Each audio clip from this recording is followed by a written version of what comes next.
ka të pamundur që të blej një apartament. Pra kosto jetesës në Shqipëri është e tillë që nuk justifikon këtë bunë ndërtimesh. Nuk e marrë. Një sekond, tu duhet të ndaloj pak Muço, me që kalove të familjet. Se këta përveç se bëjnë pastrim parash, bëjnë dhe propagandë pozitiviste. Që do të thotë përpiqen nëpërmjet profileve falso apo edhe deklaratave të nënkuptuara që nuk është se po bëjnë ndonjë dëm Shqipërisë këta, lekët po i bëjnë atje, drogës po shesin këtu fare. Gjithë nga pak, ekonomia po sjellin lek këtu. Ky leku ndihmon vërtet apo është the ecstasy of gold? Tregon në një mënyrë që ka diçka që nuk shkon, domethënë që kjo bumi i sektorëve të caktuar ekonomisë, siç është ndërtimi, nuk shpjegohet nga ekonomia reale. Kalojmë te faza tjetër, kjo pastrimi parave që të jep përmendje me të drejtë. Sot që ne po flasim, shumë prej bizneseve, domethënë bizneseve që kanë të ardhura të padeklaruara, që qofshin informale apo qofshin kriminale, pa rëndësi, për të pastruar paratë të tyre, pra për të futur në sistemin bankar, çfarë bëjnë? Janë të gatshëm që të heqin dorë edhe nga fitimet e tyre. Në ata mjafton që të paratë në sistemin bankar. Kjo që gjeneron një konkurrencë të padrejtë. Konkurenca e padrejtë pastaj bën që dëmton biznesin e ndershëm. Jo është ajo që dëmton ekonominë. Pra ideja është e vërtet kjo që paratë ata i sjellin nga jashtë, po që në fund të ditës nuk i bie në qafë realitetit që i bie dëmton konkurrencën e drejtë. Kjo dëmton pastaj komplet ekonominë vende, sepse ndoshta në faktorë që në ekonominë tonë kemi e pasër edhe bizneset të ndershme që heqin dorë nga fillimi i aktivitetit, sepse janë jo të përpurueshëm në realitet. Dhe këtë në mënyrë të gotë nëse pyrë faktit në shpesher të tenderat e famshëm. Shpesheroj i marrin të i marrin disa rast kompani pa një CV të kaluar, pa një kapital kinestar, në parë se me 10 rakulla në Shqipëri po ndërtohet me kapital 10.000 lekë të reja, apo si në shpesher merren dhe jepen tendera publik, që nuk kanë një të kaluar. Në raste më të fundit sporti tursit, që s'erdhi një, domethënë si u kualifikuar me disa kompani serioze, franceze, historik me të gjitha se kriteret edhe shumë të da një kompanie që në ditë para shpallin se deri po që i do të roqe, po ndërkohë, e dëgjuam pak edhe Këlliqin.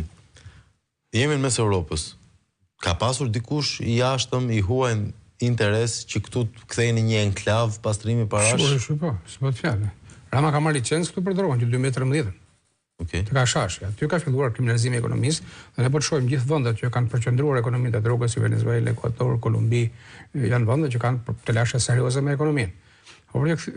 Soros është një nga, le të themi, që e ka me qef të punë në drogës? Ustallarët e pastrimit të paras, sigurisht, edhe kujdesari i Ramës, dhe edhe i drejtësisë bërë deri tani, por pyetjet që më duken interesante janë.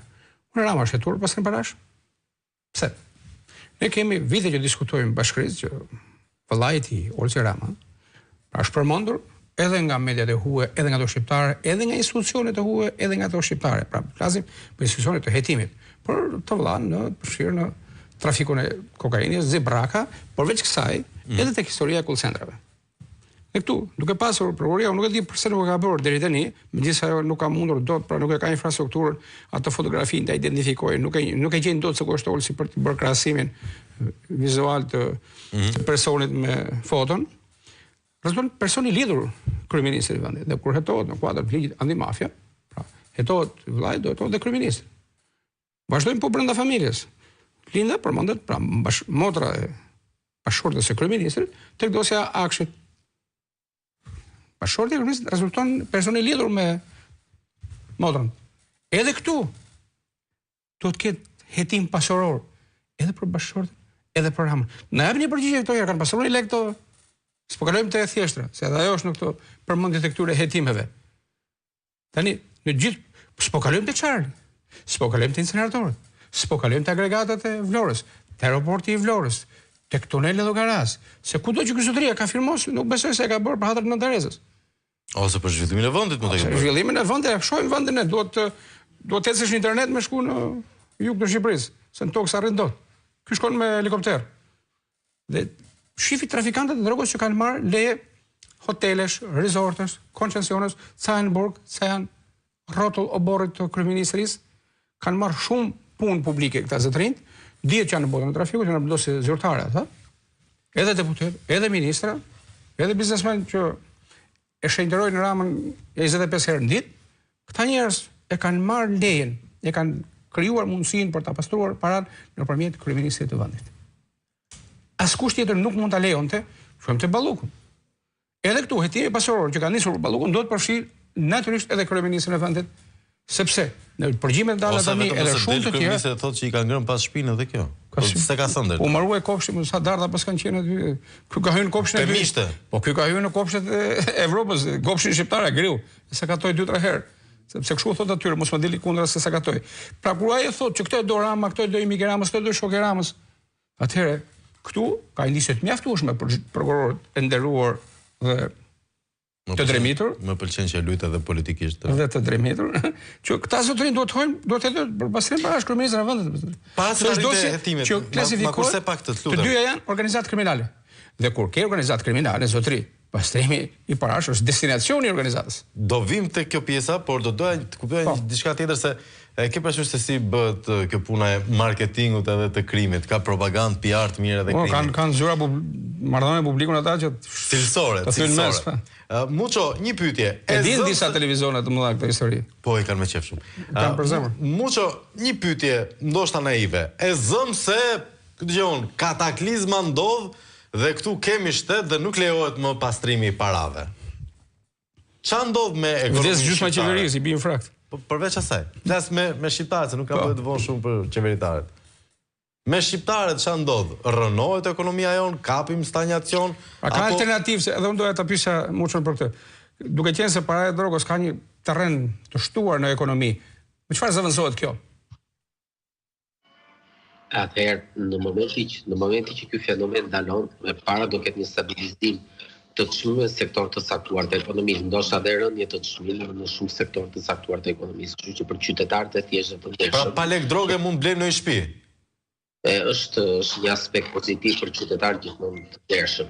Aspekti i dytë sigurisht që një pjesë e ekonomisë që domethënë në formën e fluxës për arsye të këtyre faktorëve të jashtëm që kanë përgjithësi normalisht nuk do ndodhi më dhe kështu që mund të ketë një stagnacion për një periudhë të caktuar, por ekonomia do rritet normalisht. Po të kesh parasysh gjithë qytetarët aspirojnë që të bëjnë pjesë e Bashkimit Evropian edhe pikërisht për arsye, pra që të ketë më tepër kontrolle që të jetojmë me dinjitet, të kemi depërtime, të kemi konkurrencë të pandershme, të rritje të çmimeve, të kemi të nivel pabarazie. Pra një sekond, ti po thua që nëse zhduket leku i pisët, nuk shokohet ekonomia dhe tregu, përkundrazi stabilizohet? Stabilizohet ekonomia dhe stabilizohet jeta e qytetarëve, domethënë përmirësohet jeta e qytetarëve patjetër. Po më çfarë, se 60% e peshës ekonomisë po e zën ndërtimi në këtë periudhë, i cili ka rënë jo të pakta te trafiku i drogës. Ju e dini shumë më mirë që sa biznese janë të lidhur, le të themi, me ndërtimin 15 dhe kusur. Pra, kjo krijon një lloj dominoje.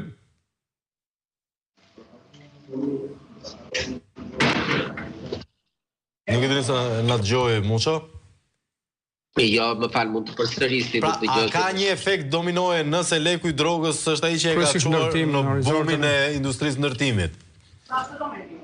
Unë kam përshtypjen që po në momentin që ndalohet, vetëm sektori ndërtimit ka për të ndaluar së rrituri përkundrazi mund të ketë një rënje të ndjeshme të çmimeve dhe i bëjmë më të aksesueshëm për qytetarët e thjeshtë, sepse koha ka treguar që rritja e ofertës së ndërtimit nuk vjen si pasojë e rritjes së kërkesës nga qytetarët e thjeshtë, por vjen si një formë ku një pjesë e qytetarëve që gjenerojnë para nga ekonomia informale, nga korrupsioni, nga evazioni, nga krimi, e shikon ndërtimin si një depozit shumë të mirë për të depozituar paratë e tyre, se tendenca është që por ruajnë vlerën do kanë tendencë të rritë.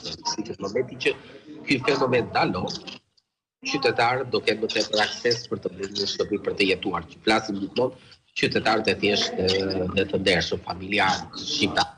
Unë shikoj si një aspekt pozitiv. Pastaj nuk është vetëm ndërtimi, pastaj do të ketë një stabilizim në gjithë sektorët e ekonomisë.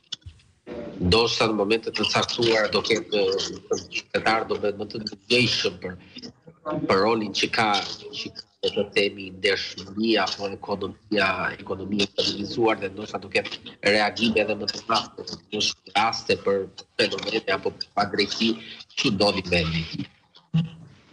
Ndërkohë, me sa duket, Çollaku nuk do na gjeka gjë nëse largohet pak pastrimi parave nga ekonomia. Unë mendoj që atëherë pse s'po bën SPAK-u? Tu vim ke pyetje. Pikërisht, unë mendoj që ka ndikim dhe kur shoh edhe donat e strukturës posaçme për konfiskimit. Se sekuestrimet janë një periudhë më hershme pa shkuar. Bën një loj fjalësh ata sekuestrim konfiskim? Po, le të themi qytetarët e thjesht kur thonë sekuestruar thotë që e ka marrë shteti këtë punë dhe jo. Se unë di jo pak raste kur njerëz janë për trafiqe në qeli apo të dënuar, i kanë menaxhuar pronat edhe nga Në qelia. Po, kanë menaxhuar një pjesë e tyre se prokuroria ka thënë kjo për kaq përqind janë të pastra, kaq përqind, unë nuk e di si thon, kuzhina është e pastër, dhoma gjumë, banjo ka, nuk e mbuzoj edhe për arsye të kontekstit. Pra, dhoma tjetër është